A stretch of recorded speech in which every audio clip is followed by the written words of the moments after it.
Welcome to the Stress Outlet. My name is Dr. Kimberly Quinn, and Giovanni and I, he's actually right there taking a snooze.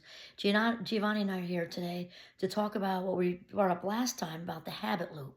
So we talked about we don't do anything as human beings unless there's payoff in it. And payoff we intend to interpret as being positive, though that isn't true always. Payoff is payoff. To the brain, payoff just means keep doing what I'm doing because it's being reinforced, as in with addiction, as in with all kinds of things. Okay, so it doesn't necessarily have to be the paycheck. It can be other things. Okay, so what I wanted to do is have my little whiteboard here. So the habit loop. I also do a shout out to Charles Duhigg because the Power of Habit is by Charles Duhigg, and that's kind of where I'm getting this from. Okay, so it's important. This is not really that tough to grasp, really. I think this side's better. Okay, so there's a cue, and it's important to know what the cue is because the cue, we can think the cue is something that it isn't. Let's take, for example, 4 o'clock sugar fix or caffeine fix. Often that's okay, we're having a little sugar low at 4 o'clock in the afternoon. It might be that you're really getting a craving to have a break from the monotony of your day and just getting up from your desk, whether it's school or work, you're at home with the kids or whatever, but to get up, walk around, and socialize. So maybe you're having a little bit of sugar and caffeine while you're on the phone, or you go walking around in the office. So that is often what might be part of the cue as well.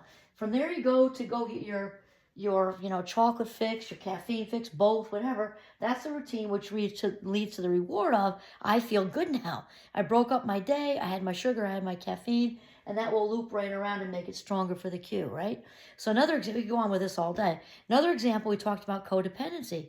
Cue, somebody's looking for somebody to bake the brownies for the ninth time in the year for the PTO. You've done it 6 out of the 9 times, but this cue triggers a little bit of um, low self-worth, and this is a chance for me to do the human doing thing, and then I feel good about myself. We're not always going to admit that, but that's what it is.